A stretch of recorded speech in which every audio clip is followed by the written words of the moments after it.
Ok, estamos aqui no nosso terceiro bloco, recebendo aqui Bruno Amabile Bracco, que é autor desta dissertação apresentada na USP aqui há poucos dias, que liga Jung, o psicólogo Jung e o direito penal.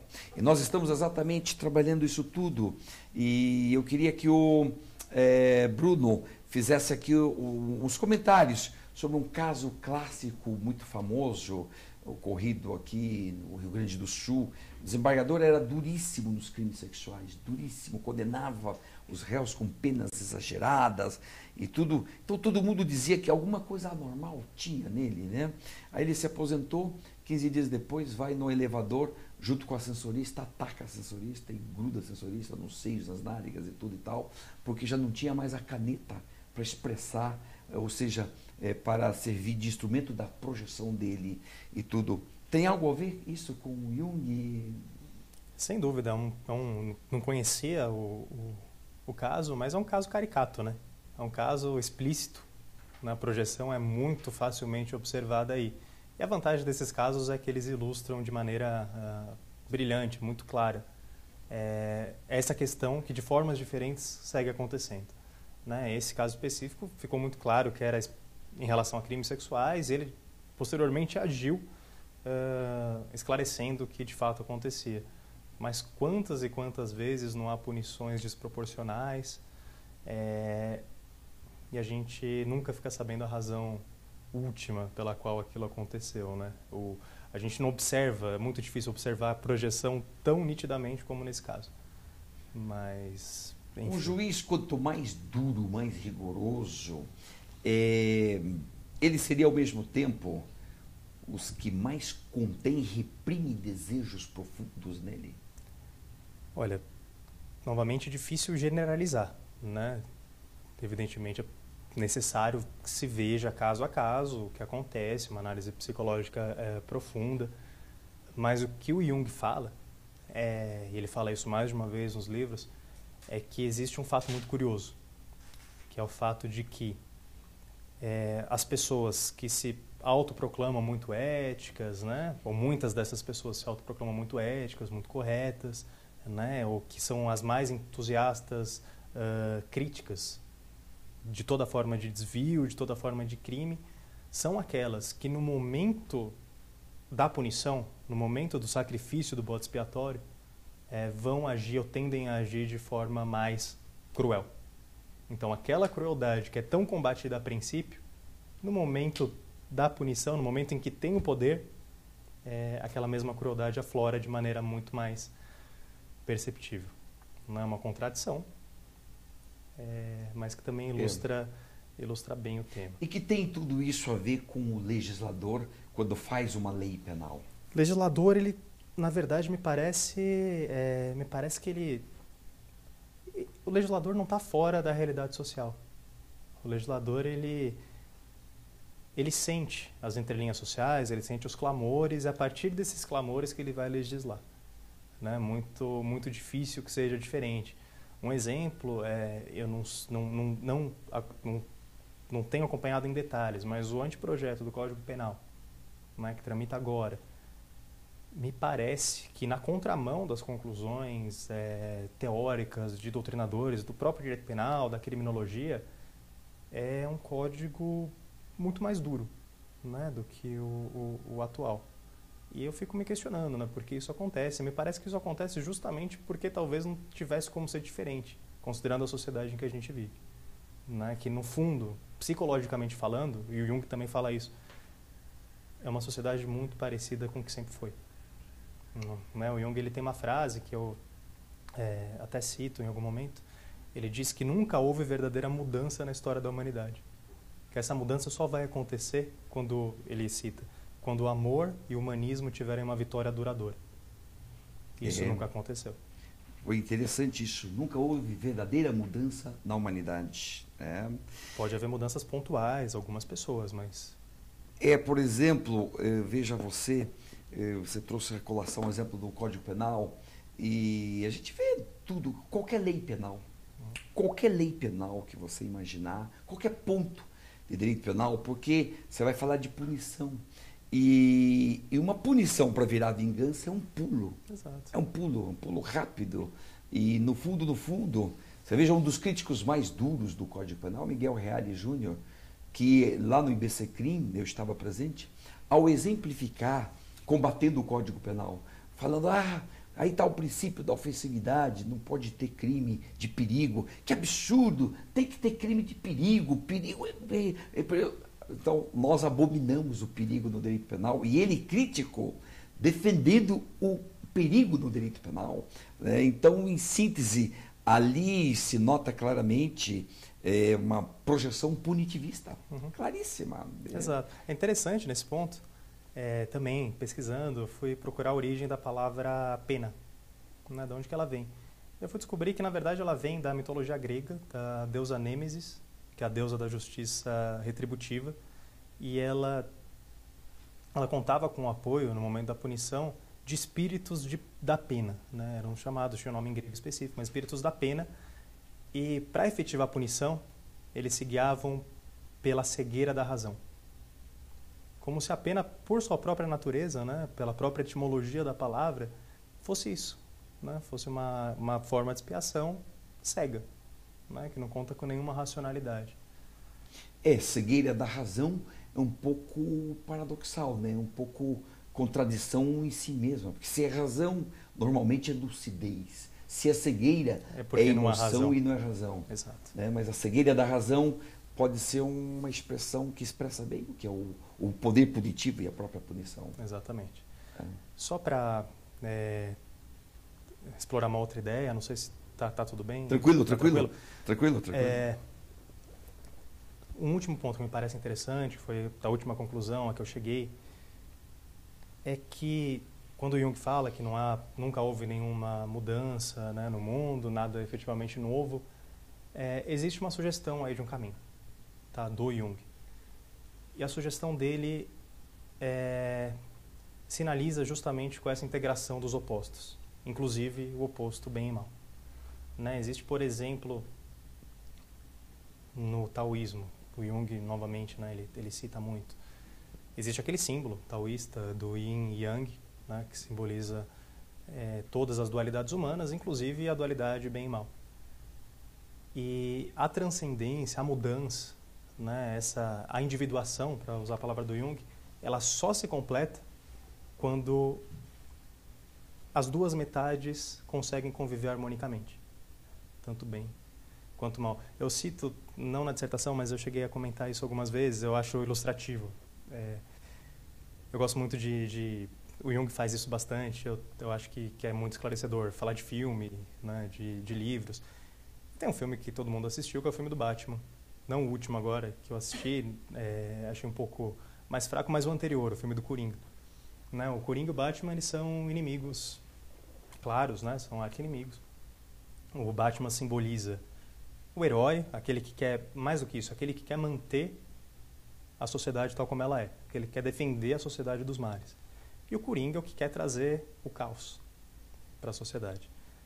Pensando no hinduísmo, também o Jung trabalha com isso, o Batman simboliza o deus Vishnu, que é o mantenedor, e o Coringa, Shiva, que é o destruidor.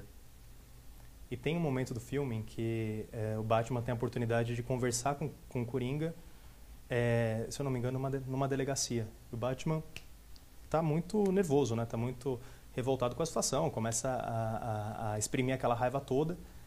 E o Batman então pergunta: Coringa, você quer me matar?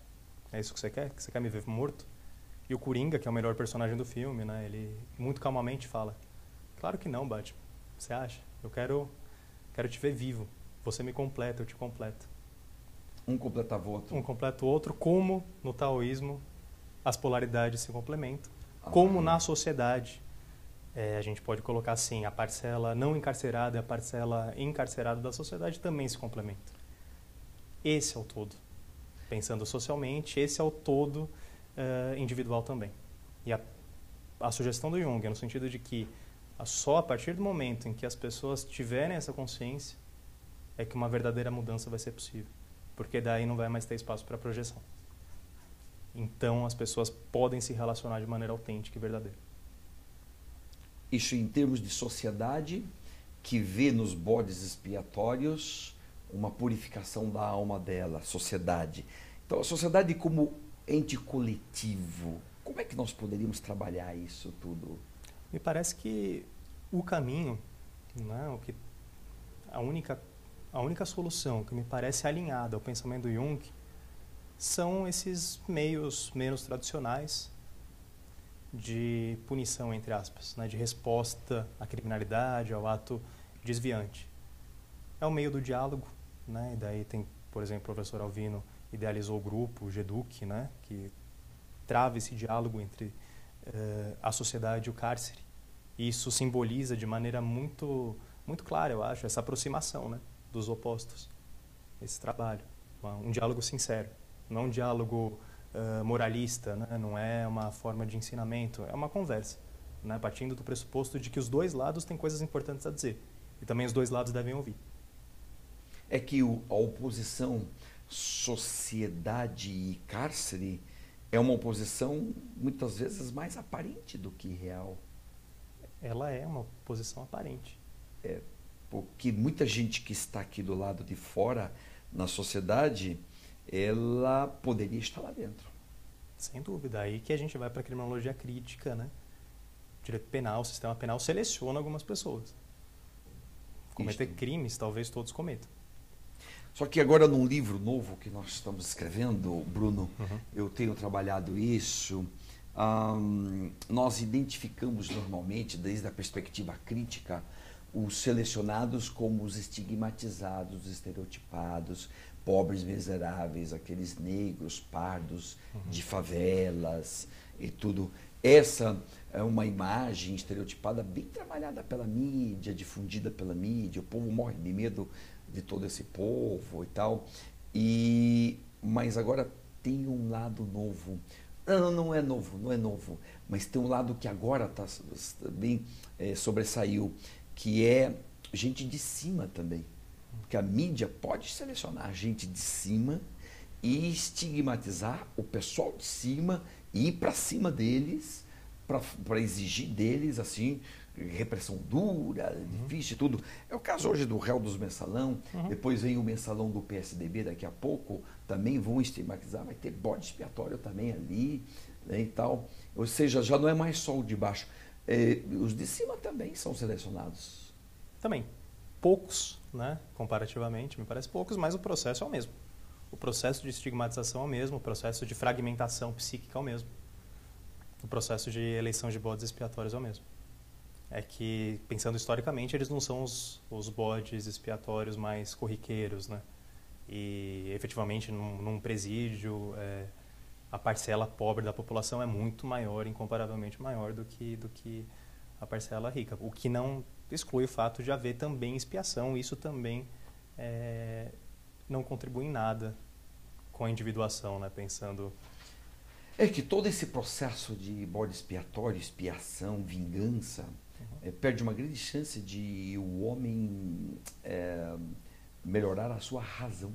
Exato. Que ele trabalha com a emoção, né, o tempo todo e tudo. Então isso prejudica a razão, o desenvolvimento da razão, do ponderado, do equilibrado, do sensato. É isto que falta muitas vezes, né? Isso falta. E só voltando à pergunta, né, outras formas também de lidar com esse problema, parece que um outro exemplo muito ilustrativo também é o da justiça restaurativa. Não no sentido de justiça restaurativa, que muitas vezes as pessoas falam que é uma compensação financeira, né, pensando na Lei 9.099. Não isso, a justiça restaurativa no sentido de efetivo encontro entre o agressor e a vítima. Né? Isso também me parece ser simbolicamente muito importante, porque existe um encontro, né, uma aproximação de dois lados aparentemente opostos, mas que, na verdade, talvez com essa aproximação percebam que existe uma humanidade que é subjacente às circunstâncias pessoais que levaram a um ser criminoso, o outro ser a vítima, mas existe uma humanidade subjacente. Né?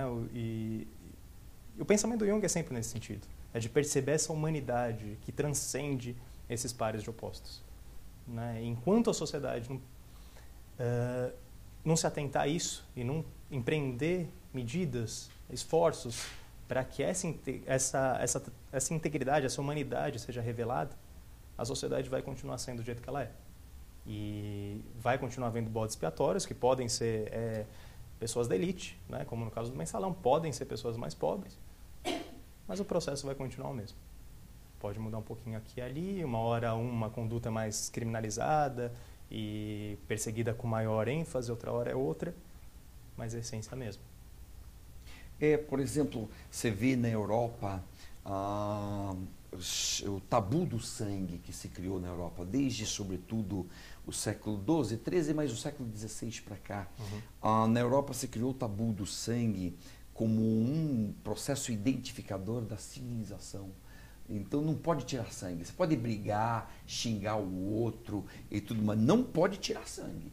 E com isso, a média na Europa hoje é de 3 mortes para cada 100 mil pessoas, enquanto que o Brasil continua com 27 mortes para cada 100 mil pessoas, porque na nossa cultura nós não introjetamos o tabu do sangue, ou seja, a gente parte para a violência sanguínea, mata as pessoas e tudo e tal. Então isto é um pouco eles descobriram mais esse aspecto humano e seguraram um pouco o aspecto brutal, animal.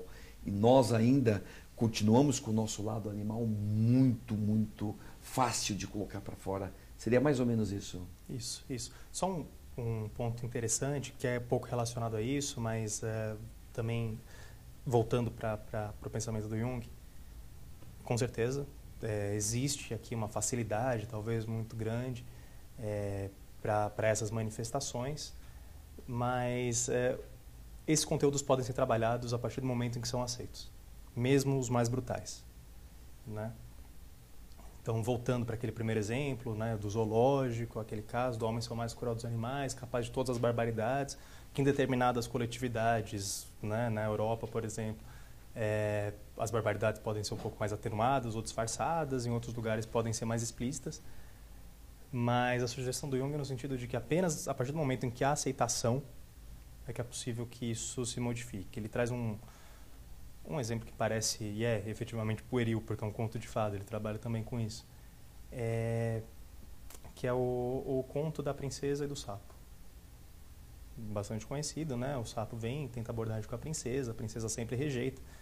Quanto mais a princesa rejeita, pior o sapo fica. No sentido de quanto mais a sociedade rejeita conteúdos, rejeita agressividade, por exemplo, esse me parece ser um exemplo interessante, mais ela vai se transformar em violência, uma violência indesejável. A partir do momento em que a princesa, né, aí simbolizando a nossa consciência, a partir do momento em que ela decide olhar, encarar de frente o problema, observar, estender a mão ou beijar o sapo, há abertura para uma transformação. E aquilo que a princípio era só violência, era só sangue, era só crueldade, pode se transformar em agressividade, uma agressividade sadia, uma agressividade da qual todos precisamos. Isso. E só que lá na história, quando a princesa beija o sapo, o que acontece? Vira príncipe. Ele vira príncipe. O sapo vira príncipe. Ou no seja, sentido de que aqueles conteúdos aparentemente mais horrendos, mais desprezíveis, na verdade, lá se esconde uma centelha de algo que é muito engrandecedor, mas que só pode se revelar a partir do momento em que há aceitação. Ou seja, a sociedade, se fosse a princesa, e o sapo, se fosse o criminoso, só quando a sociedade beijar esse criminoso é que pode transformar o criminoso em príncipe. De maneira simbólica, é mais ou menos isso. É mais ou menos isso. E mais do que isso, né? Só assim que a sociedade tomada como um todo, né? Incluindo quem está dentro, quem está fora da prisão, só assim que ela vai poder revelar aquilo que de mais nobre ela carrega no seu íntimo.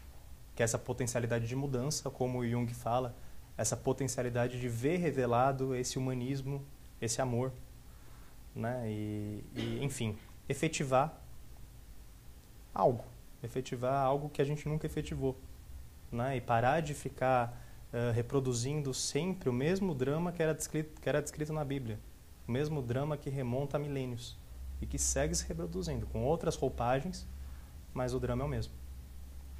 Isso. Lá na figura do bode expiatório, eu disse que eu descobri 3 formas. Um inocente que vira bode, outro culpado que vira bode, e o outro que assume os pecados da humanidade. Ele foi Jesus Cristo, que ele assume todos os pecados da humanidade. Então ele é um auto-bode expiatório, ou um bode auto-expiatório, vamos mais ou menos assim, porque ele assume todos os pecados da humanidade para purificar, né? Mas também não deixou de ser um bode expiatório. E do legislador, só para a gente fechar aqui, Bruno, legislador eu acho que tem 2 ângulos. O legislador ele sofre pressões da sociedade, legisla duro, então, mas atendendo aí mais reivindicações midiáticas, mas também tem legislador muito cruel dentro dele. E ele coloca toda essa crueldade, ele projeta no texto legal, aquela pena dura, terrível que ele coloca às vezes ali, no fundo, ele está projetando o lado maldoso profundo dele. É isso? Sem dúvida. Isso é Jung. Isso é Jung. Isso é Jung. A crueldade que não aparece na vida cotidiana aparece no momento de combate ao diferente. Ou à criminalidade. É interessante. Isso é pois Jung. então, você que nos ouve aí e acompanha aqui o nosso Tertúlias Criminológicas, são temas para a gente refletir. A sociedade tinha que ser bem cientificada de tudo isso, né? E, então você, se é aí um punitivista muito rigoroso, tem que começar a pensar se realmente você tem razão ou não tem razão, se você não está projetando muita coisa que está dentro de você mesmo, não é isso? Pode estar projetando, né? Poderia estar projetando, mas o legal de Jung, eu acho que é com isso que a gente tem que ficar, é que o positivo mesmo do ser humano é a humanidade e o amor. Então, por colocar para fora a humanidade e o amor, todo o esforço que a gente faz de colocar para fora a humanidade e o amor, eu acho que vale a pena ir por este caminho. Seriam essas suas palavras finais, Bruno? Exatamente, essas minhas palavras finais. Eu acho que realmente vale o apelo, né, por uma tentativa de mudança, né? Se a gente há tanto tempo tem pisado na mesma tecla e coisas novas não acontecem, talvez valha a pena a gente ouvir outras ideias, às vezes pisar um pouquinho fora do direito, né, que é o que a criminologia tenta fazer, e, enfim, tentar efetivar um caminho um pouquinho diferente que possa levar a gente para algum lugar. Tudo isso está retratado aqui nesse seu trabalho, Bruno, é isso mesmo? Sim.